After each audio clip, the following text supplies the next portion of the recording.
Welcome to the Refurbishment Mastery podcast with me, Martin Rapley. If you're a property investor who is worried about paying too much for your next property, concerned that you don't know how to manage a refurb, or scared that you will be ripped off by a builder, then this is for you. In this podcast, I share over 30 years of experience of managing refurbishments and conversions to help you make more profit, save your time, and ultimately enjoy the process. On with the podcast.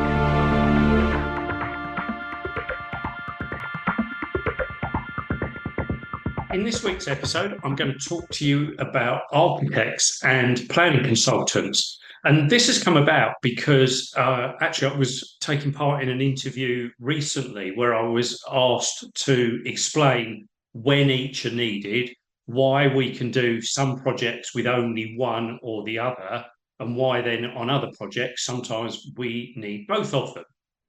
So these are my views. I'm sure if you spoke to architects and planning consultants directly, I'm sure they'd have some slightly different views, although I'm sure they'd agree with most of what I'm going to say to you in this particular recording.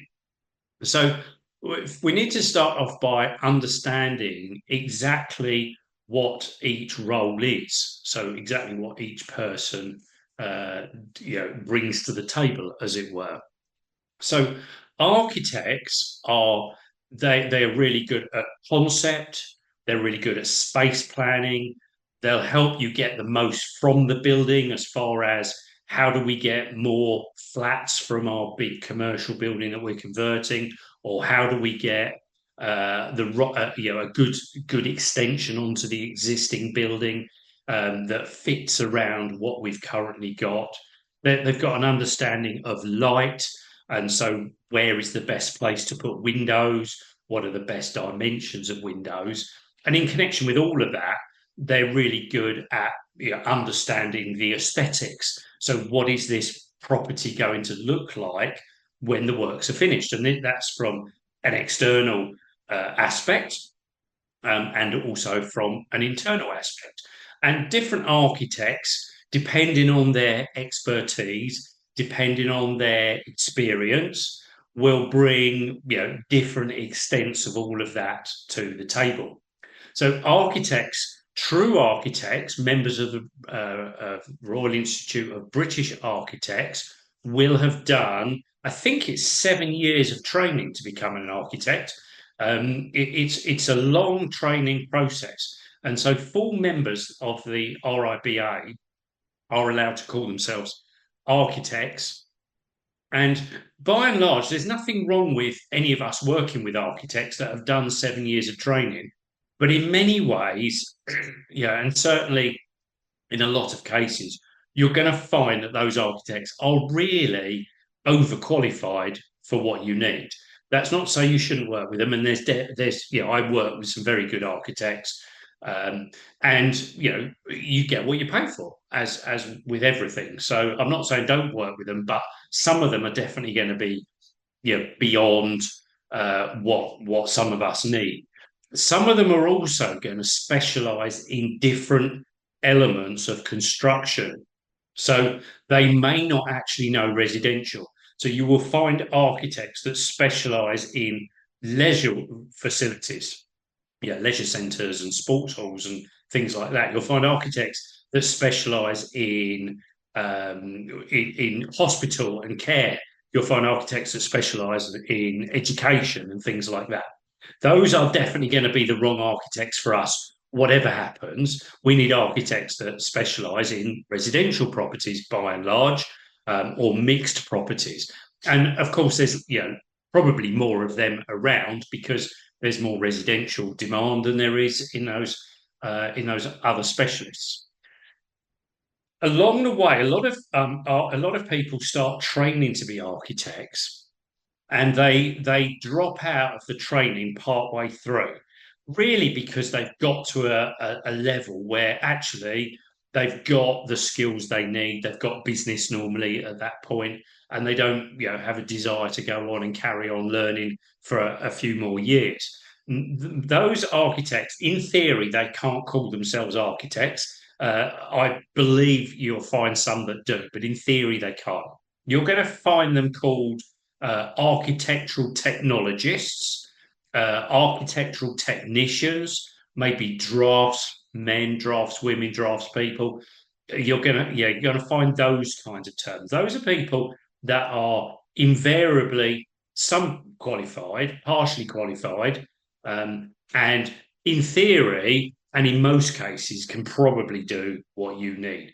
Do be a little bit cautious with people that call themselves draftsmen. Not all of them are qualified, and be very cautious of people offering these kinds of services abroad because they're not necessarily offering to the same kind of standard as we would get if we were working with people that have done the English training, the English education. And I've certainly come across people that call themselves architects working abroad that aren't up to date with current building regulations in the UK. And ultimately, that is just, there's just no point in even trying to make that work. So that's what architects do. They're looking at the concept, the big picture.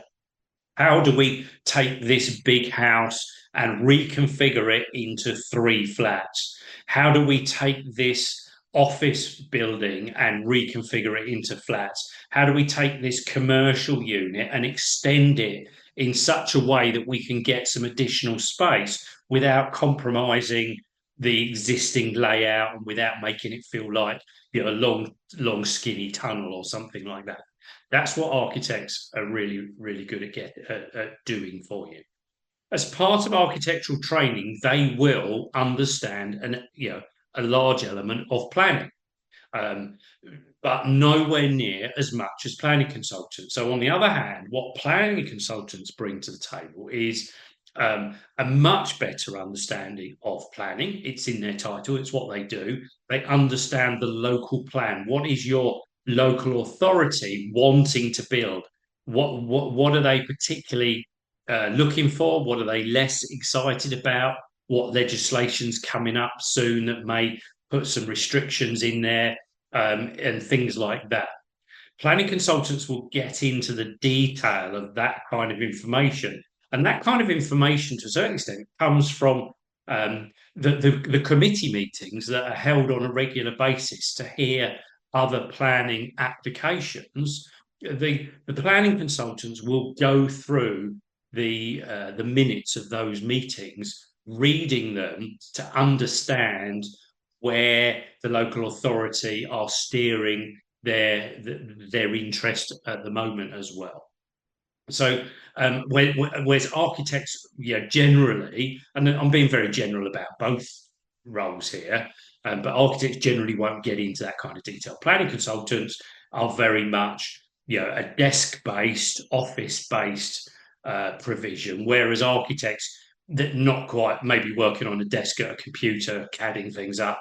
In the old days, they were obviously working off a drawing board, but a very, a very different style. Architects to some extent will come out and measure things at your property. Planning consultants might, but probably a little bit less. They're looking at policy and things. Planning consultants are really good at writing statements to help justify your scheme. So they will look for the evidence that there is a lot of demand for, let's say, HMO bedrooms in your area because it came up in this committee meeting and it was mentioned again here, and it came up in something else that went on over there. And they'll bring that information together and they will refer to that. They will cite that information as a reason to help you get your planning application through. Architects tend to rely a little bit more on hearsay and word of mouth, but planning consultants will get right into the detail. Ultimately, if you engage a planning consultant, they will take ownership of the whole concept, the whole process of getting you planning. And depending on how their business is set up, they may or may not outsource other elements. So if you were to go to a planning consultant, you'll find that some of them have got I wouldn't necessarily say architects in house. They might have architects in house, more likely technicians or technologists. Yeah, those people that aren't fully qualified architects, but perfectly capable of doing drawings and yeah, putting together most of the schemes that we're going to be involved with. So some planners will have those services in house, others won't. Some planners may be nothing more than one man band entities that just focus on getting planning. Some architects might have planning consultants in house. You're less likely to find it that way round. If you do find it that way round, they're likely to be the bigger architectural practices, which probably are going to have the bigger overheads and therefore probably not be the best ones for us at property investing level to be working with. So you're not always going to get both disciplines both ways round, but perhaps a bit more likely if you're talking to planning consultants. So yeah, just as a kind of overview here, but my thoughts are that if you have a straightforward, non-contentious scheme, then you might as well go straight to an architect because you're going to need an architect to do probably building regulation drawings later on.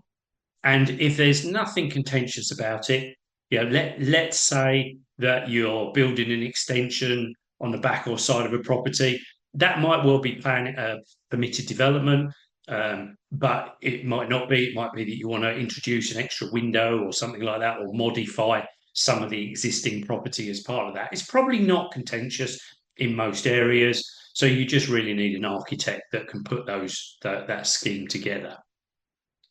If you've got a really complex scheme, so something that's a bit contentious and there's lots of different options on the layouts and things like that, then that's definitely where you need to be working with both of them. And some architects will recommend their pet planning consultants, some planning consultants will recommend architects, or you could just bring the two in and introduce them to each other effectively. So if you've got a scheme that is a bit more contentious, if you're pushing the boundaries a little bit, if certainly if you're on bigger kind of new builds, bigger conversion schemes, there is a really good reason to have both of them working alongside each other.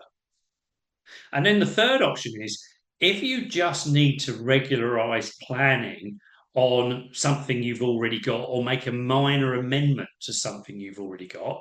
So that could be I bought some flats a number of years ago. There was no evidence that they had planning to be used as flats. So we just needed to go to a planning consultant in that case who actually put together the arguments for us, helped us put together all the paperwork that was needed and submitted that. There were some basic drawings needed that planning consultant actually had someone in house that could do the basic drawings that were needed because most planning, even if you're regularizing planning, if you're looking for certificates of lawfulness and things, they'll generally still want some basic drawings. So so in those cases, go straight to the planning consultant. If you're looking to just prove that something is permitted development and maybe not planning on developing it out, maybe planning on selling it with just proof of concept, then go to planners for that. If you've got, let's say, an existing sui generis HMO and you just want to up the number of people that can live in it, that's just a straight planning thing. I'd go to planning consultants for that as well. So that will keep your costs down. And what you'll find is if you go to architects for some of those really basic things, you're almost forcing them to do something that just isn't their core skill. Whilst architects will always help you put in the application, or they'll do on your behalf the application for planning. It's not their core skill. They do it as, shall we say, as more of a bolt-on service to their designing and their concepts and the space plan and all the other things I spoke about earlier on. So I wouldn't bother wasting architects' times for things like that. So it's really about think about what you've got in your project. Which one of these have you got? Is it straightforward scheme, non-contentious? Then go straight to an architect. Is it a straightforward regularizing of planning? In which case, go to a planning consultant. Anything that's a bit complex, anything where you expect there to be some complaints from the neighbours, anything where you think you're pushing the boundary, then there's a lot to be said for actually working with both simultaneously. So a very short podcast this week, but I hope something that's will help you understand the way you select the consultants that you work with on your next project.